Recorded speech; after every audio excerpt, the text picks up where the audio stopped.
भारत का cold desert कहलाने वाला लद्दाख हिंसा की आग में जल रहा है। आज हम जानेंगे इस हिंसा के पीछे की असली कारण क्या है।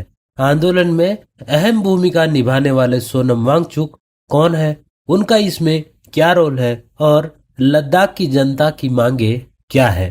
अगर आप इस मुद्दे को गहराई से जानना चाहते हैं तो इस वीडियो को अंत तक देखें, और अगर आपने अभी तक हमारे इस द डिटेल चैनल को सब्सक्राइब नहीं किया है तो हमारे इस द डिटेल चैनल को सब्सक्राइब करना ना भूले। साथ ही बेल आइकन का घंटी बजा दे ताकि आप तक लेटेस्ट अपडेट जल्द से जल्द पहुंच सके। लद्दाख जो अपनी शांति और प्राकृतिक सुंदरता के लिए जाना जाता है, हिंसा की आग में जल उठा। शांतिपूर्ण प्रदर्शन अचानक हिंसक हो गए। प्रदर्शनकारियों ने बीजेपी कार्यालय और एक सीआरपीएफ वाहन में आग लगा दी। इस दौरान हुई झड़पों में 4 लोगों की मौत हो गई और 50 से ज्यादा लोग घायल हुए, जिनमें 22 पुलिसकर्मी शामिल हैं। कुछ रिपोर्ट्स में घायलों की संख्या 80 से ज्यादा बताई गई है। लेह में कर्फ्यू लगा दिया गया है और 4 से अधिक लोगों के जमावड़े पर भी रोक लगा दी गई है। प्रशासन ने हालात को काबू करने के लिए बीएनएस की धारा 163 लागू कर दी। लेकिन सवाल यह है कि आखिर यह हिंसा हुई क्यों और इसके पीछे कौन है।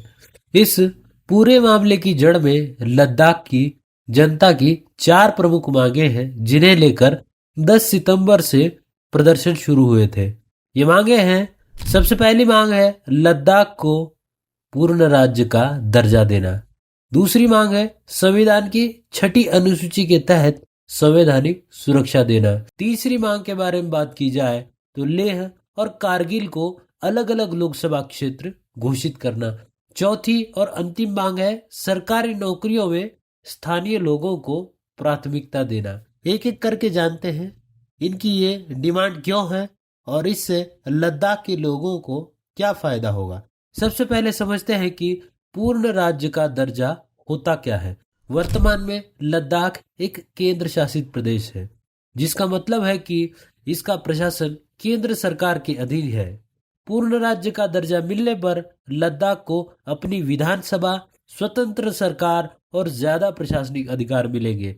इससे स्थानीय लोग अपने क्षेत्र के विकास और नीतियों पर ज्यादा नियंत्रण रख सकेंगे। लेकिन इससे क्या क्या फायदे होंगे, चलिए विस्तार से जान लेते हैं। पहला फायदा है पूर्ण राज्य का दर्जा मिलने पर लद्दाख को अपनी विधानसभा मिलेगी। इससे स्थानीय लोग अपने प्रतिनिधियों के जरिए उन नीतियों को बना सकेंगे जो उनकी जरूरतों और संस्कृति के अनुकूल हो।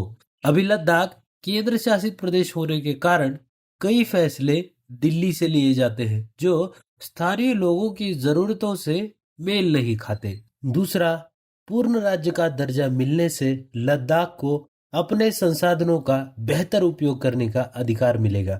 पर्यटन, जो लद्दाख की अर्थव्यवस्था का बड़ा हिस्सा है, उसे और बढ़ावा मिलेगा। साथ ही स्थानीय लोगों को सरकारी नौकरियों में प्राथमिकता देने की मांग भी पूरी हो सकती है, जिससे बेरोजगारी कम होगी। तीसरा है, लद्दाख की 97% आबादी अनुसूचित जनजाति की है। पूर्ण राज्य का दर्जा मिलने पर स्थानीय लोग अपनी जमीन, जंगल और सांस्कृतिक परंपराओं की रक्षा के लिए कानून बना सकेंगे। इससे बाहरी लोगों द्वारा जमीन खरीदने या पर्यावरण को नुकसान पहुंचाने की आशंका कम होगी।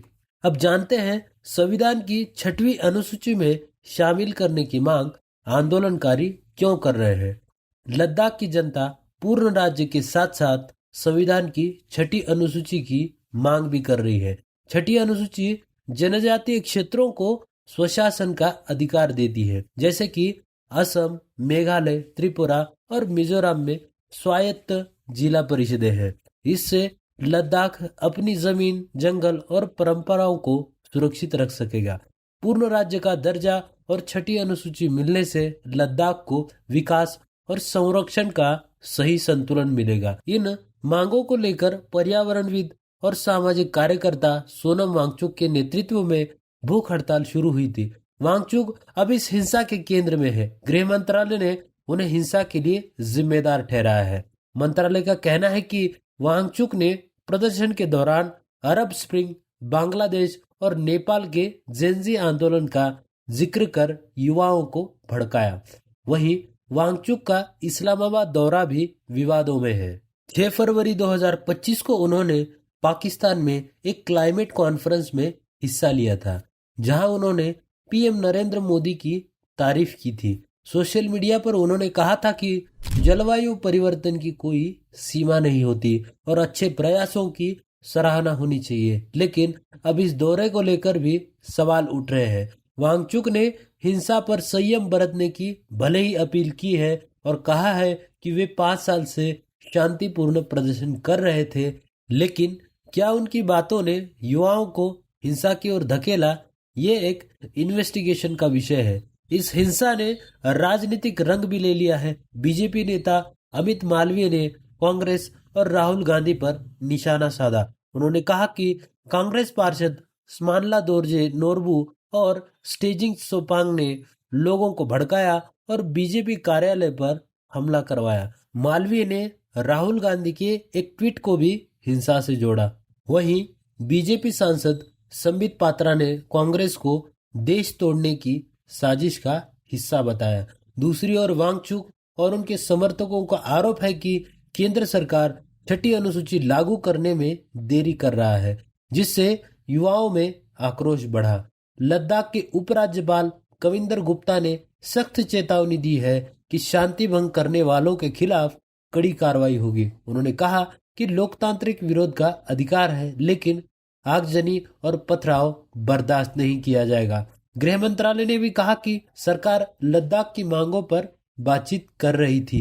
उन्होंने बताया कि मोदी सरकार ने लद्दाख में अनुसूचित जनजाति का आरक्षण 45% से बढ़ाकर 84% किया और भोटी व पुर्गी भाषाओं को मान्यता दी, लेकिन हिंसा ने इस प्रक्रिया को नुकसान पहुंचाया। सवाल यह है कि अब लद्दाख का भविष्य क्या होगा? क्या हिंसा से मांगे पूरी होंगी या ये तनाव और बढ़ेगा? लेह अपेक्स बॉडी और कारगिल डेमोक्रेटिक अलायंस जैसे संगठन लद्दाख की मांगों को उठाते रहे हैं, लेकिन हिंसा ने उनके आंदोलन को कमजोर किया है। क्या सरकार और प्रदर्शनकारी अब बातचीत की मेज पर लौटेंगे या ये गतिरोध और गहराएगा? दोस्तों, लद्दाख का ये मुद्दा जटिल है और इसके कई पहलू हैं। आप क्या सोचते हैं? क्या लद्दाख की मांगे जायज हैं और क्या हिंसा इसका समाधान थी? अपनी राय कमेंट में जरूर बताइए। अगर आपको ये आज का वीडियो पसंद आया हो तो इस वीडियो को लाइक करें, चैनल को सब्सक्राइब करें और बेल आइकन दबाना ना भूलें, ताकि आपको हमारे नए वीडियो की नोटिफिकेशन मिलती रहे। मिलते हैं अगले वीडियो में, तब तक के लिए जय हिंद।